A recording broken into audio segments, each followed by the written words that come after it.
Turn to somebody and say, I'm blessed to be here. किसी से मुड़कर कहो मैं आशीषित हूँ यहाँ पर हो। Some of the people have gone to Palestine, Gaza to do the war. थोड़े लोग फलस्तीन गाजा गए हैं युद्ध करने। Praise God for them. परमेश्वर की स्तुति करते हैं उनके लिए। Hallelujah. God help them परमेश्वर उनका to come सहायता safe करे, and secure. ताकि वो सेफली सिक्योरली आ सके। Hallelujah. Hallelujah. But thank God you are on a real spiritual Israel. You are here to worship the Lord. लेकिन परमेश्वर की स्तुति हो, हम सच्ची में आत्मिक इज़राइल में हम यहाँ पर है परमेश्वर की स्तुति करने के लिए। Today the title of my message is आज जो शीर्षक है Turn of Events was from the Lord. जो बदलाव हुआ वो परमेश्वर की ओर से था। Hallelujah. जो घटनाएं बदली वो परमेश्वर की ओर से थी। Hallelujah. Turn your Bible to 1 Kings chapter 12 verse 15. पहला राजा 12-15 में जाएंगे। Okay, quickly. So the king did not listen to the people, for this turn of events was from the Lord, to fulfill the word of the Lord had spoken to Jeroboam son of Nebat through Ahijah the Shilonite. सो राजा ने प्रजा की बात नहीं मानी। इसका कारण ये है कि जो वचन यहोवा ने शिलोवासी अहिया के द्वारा नबोत के पुत्र यरोबोम से कहा था उसका पूरा करने के लिए उसने ऐसा ही ठहराया था। You know, I have taken the title from this scripture, Turn of Events was from the Lord. तो इसी वचन से ये शीर्षक लिया है, जो घटना में बदलाव आया वो परमेश्वर की ओर से था। You know, certain events God is going to turn off. It is going to come in these days. That is from the Lord, not from human beings. तो ऐसे कुछ घटनाएं जो परमेश्वर टाल देगा या बदल देगा वो परमेश्वर की ओर से होगा, मनुष्य से नहीं I होगा। hope when we put the banners or flyers of the scripture, you read the whole chapter. हम विश्वास करते हैं जब हम बैनर या फ्लायर डालते हैं तो आप वो पूरा जो अध्याय है वो पढ़ते हैं। So this is the story of Solomon's son Rehoboam. So what happened is when Solomon's son became king, तो क्या हुआ जब सोलोमन का बेटा राजा बना, you know, he went to take the counsel from the elders. तो वो अगवा लोग से सलाह मशवरा लेने गया, Elders. बुजुर्गों से सलाह मशवरा लेने गया। Hallelujah. When he did not listen to the counsel of the elders, तो उसने बुजुर्गों की सलाह नहीं सुनी, then he went and take the counsel of his short friends. तो उसके जो दोस्त हैं, उसके बचपन के दोस्तों से उसने बाद में सलाह ली। You know, many times it happens in our life, we don't take the salah mashura from the elders, we go and take with our friends who are grown together. तो बहुत बार ऐसा होता है कि हम सलाह मशवरा बुजुर्गों से नहीं लेते, लेकिन हम उन दोस्तों से लेते जिनके साथ हम पले बड़े हैं। And what did they say? What did the salah mashura they gave? और वो सलाह मशवरा क्या They देते? said, "Hey, your father put the heavy burdens on the people. और उन्होंने कहा अरे तेरे पिता ने एक बहुत बड़ा बोझ डाला लोगों पे, You make it more harder." तू और भी उसे ज्यादा बढ़ा दे। Hallelujah. Now think about what is the counsel these youngsters are giving. तो देखो इसके दोस्त इसे क्या दे रहे हैं सलाह मशवरा। Hallelujah. Your father put the burdens on the people, लोगों पे एक बोझ डाला है तेरे पिता but ने, you make it more harder over them. तू वो बोझ और बढ़ा उन पे। So that is the new generation thoughts. तो ये नई पीढ़ी के विचार है। Hallelujah. Hallelujah. So never go by the new generation thoughts, go by the thoughts of the word of God. तो कभी भी नई पीढ़ी के विचारों से मत जाओ, लेकिन परमेश्वर के वचन के विचारों के ओर से जाओ। You agree? Yes. Hallelujah. So many times we learn from the word of God, or it's already there in the word of God. तो बहुत बार हम परमेश्वर के वचन से सीखते He हैं, ये says, पहले ही है वचन में। Your father is to beat the people with the whips, तो वो कहता है तेरा बाप लोगों को कोड़ों से मारता था, but you take the scorpion and you whip them. लेकिन तू बिच्छू लेके उनको मार। What a salah masura. क्या सलाह दे रहा है? Now here comes the Lord in the scene, लेकिन यहाँ पे परमेश्वर आते हैं बीच में, and he says, और वो कहते हैं this turn of events was from the Lord. ये जो घटनाएं हैं ये परमेश्वर की ओर से थी। So I want to highlight the scripture, the turn of events from the Lord. तो मैं इस वचन को हाईलाइट करना, These prophecies are from the Lord. तो ये जो भविष्यवाणी है ये परमेश्वर की ओर से There है। are many events are going to turn off. तो ऐसे बहुत सारे घटनाएं हो जाएगी In your life there are so many events that is going to turn off. तो ऐसे बहुत सारे घटनाएं घटित होने वाली है तुम्हारे जीवन में। Hallelujah. If you want to go, there are specific things that is going to turn off in our lives. तो ऐसे कुछ चीजें हैं जो घटना है वो घटित होगी हमारे जीवन Or में, there are specific turnarounds are going to come from the Lord. या फिर ऐसा एक बदलाव, एक घटना है जो बदलेगी, वो परमेश्वर की ओर से आएगी। For example, you're not going to die with diseases. उदाहरण के तौर पे आप जो बीमारी से नहीं मरोगे, Hallelujah. Instead, you're going to glorify God for because of your healings. लेकिन आप अपने चंगाई के कारण परमेश्वर का महिमा करोगे। Hallelujah. There are going to be turn off from the evil, wicked things, and there is going to be turn on to glorify God. तो जो बुरी चीजें हैं वो घटना टल जाएगी, लेकिन जो अच्छी चीजें हैं परमेश्वर के महिमा के लिए वो घटना घटित So, होगी। keeping this word तो ये वचन रख के, for the turn of events was from the Lord. ये जो घटनाएं थी परमेश्वर की ओर से थी, Keeping this in our heart, ये हमारे हृदय में रखते हुए we are going to learn 5 stages of life. तो हम 5 सीढ़ियां सीखेंगे जीवन के। Hallelujah.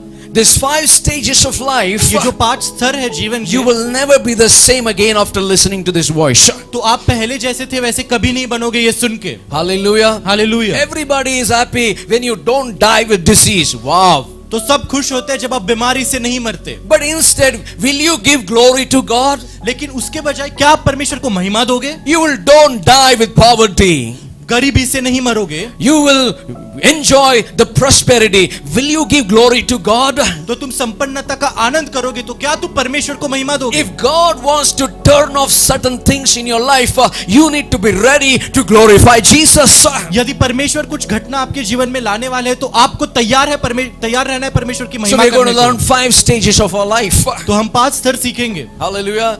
Romans chapter 8. Romans to का 30. 8:29 से 30 पढ़ेंगे। For those God foreknew, He also predestined to be conformed to the image of His Son, that He might be the firstborn among many brothers and sisters. And those He predestined, He also called. For those He called, He also justified. And those He justified, He also glorified.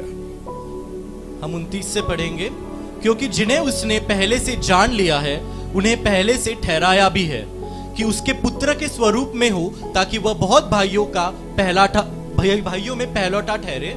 फिर जिन्हें उसने पहले से ठहराया उन्हें बुलाया भी, और जिन्हें बुलाया उन्हें धर्मी भी ठहराया, और जिन्हें धर्मी ठहराया उन्हें महिमा भी दी है।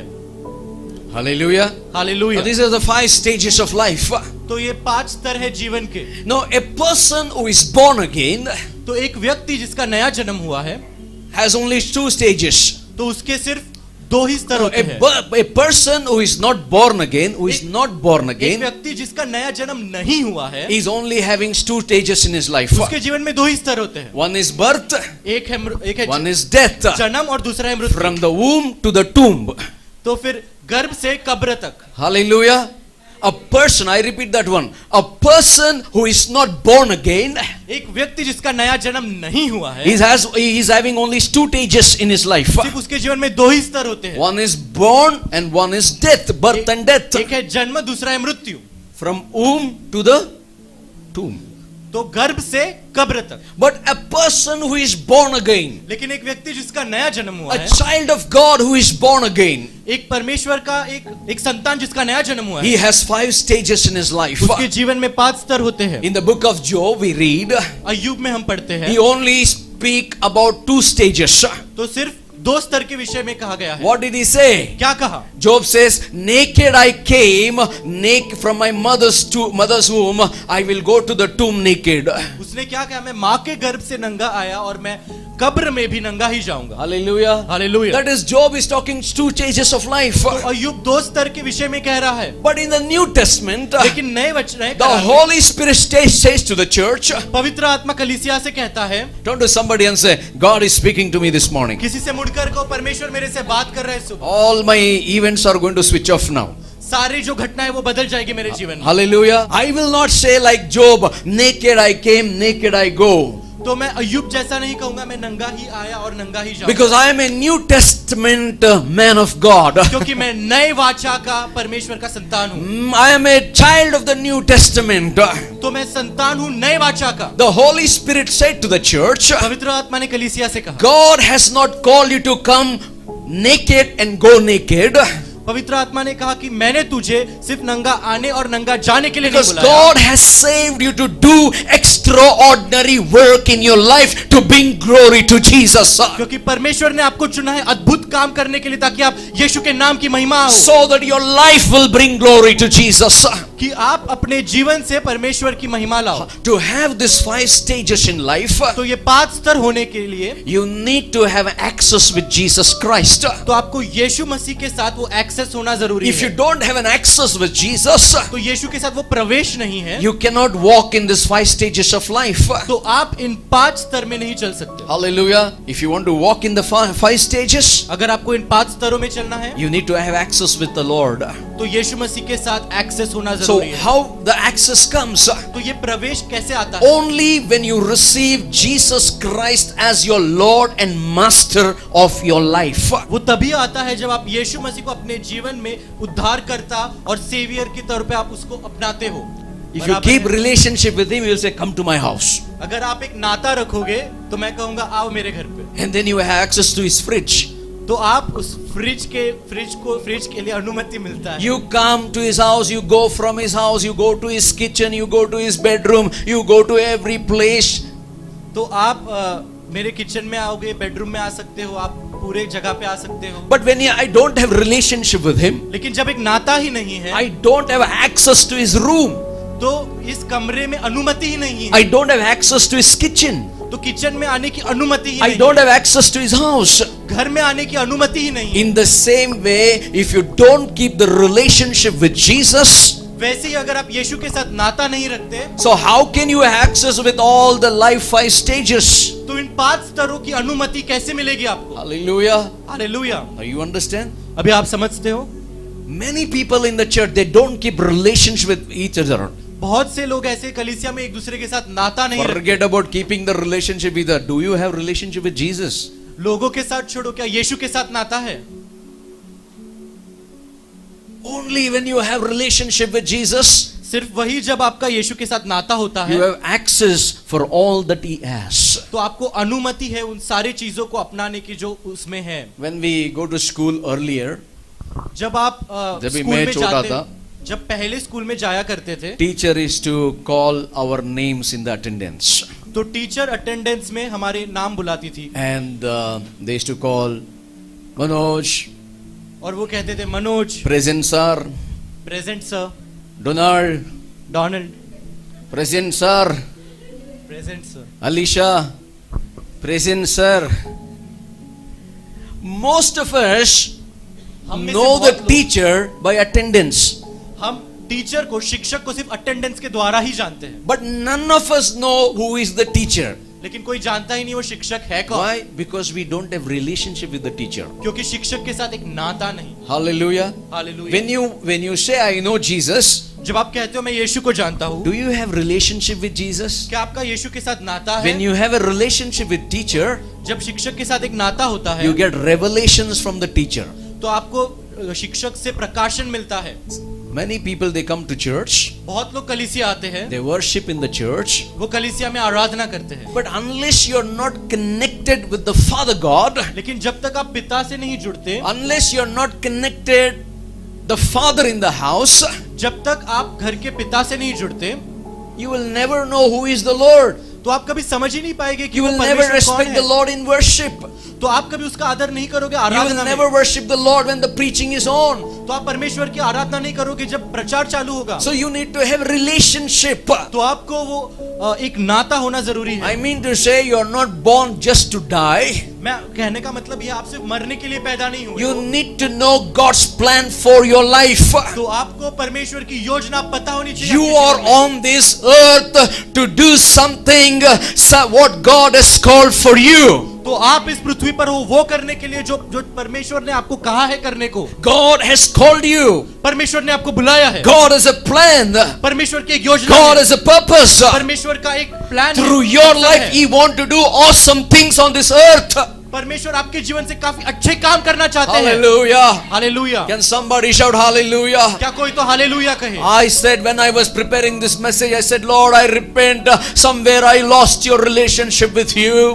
जब मैं ये संदेश तैयार कर रहा था, मैंने कहा परमेश्वर मैं पश्चाताप करता हूँ, मैंने कहीं वो रिश्ता खो दिया तेरे Lord, से। I want more intimacy with you, oh God. मुझे और करीबी चाहिए तेरे I साथ। want to know you more and more and more and more as never before. मैं तुझे और पहचानना चाहता हूँ जैसे I पहले am कभी नहीं not पहचाना just था। born to die. मैं सिर्फ मरने के लिए पैदा नहीं I हुआ am हूँ। not called to be born from the womb to go to the tomb. Naked I came, naked I go. That is not my calling, oh God. मैं सिर्फ गर्भ से कब्र तक नंगा आके नंगा जाने के लिए नहीं आया हूँ, ये मेरा बुलावट नहीं है। Hallelujah. When Apostle Paul got an encounter with Jesus, जब प्रेरित पौलुस को एक मुठभेड़ हुई he परमेश्वर से, started to have a relationship with the Lord. तो वो प्रभु यीशु से उसने एक रिश्ता कायम And when he किया। had a relationship with the Lord, जब उसने रिश्ता कायम किया प्रभु से, and the Holy Spirit gave him a revelation, और पवित्र आत्मा ने एक प्रकाशन दिया। the Bible says, वचन कहता है, it is not revealed by man, it is revealed by God directly to me about the Lord's table.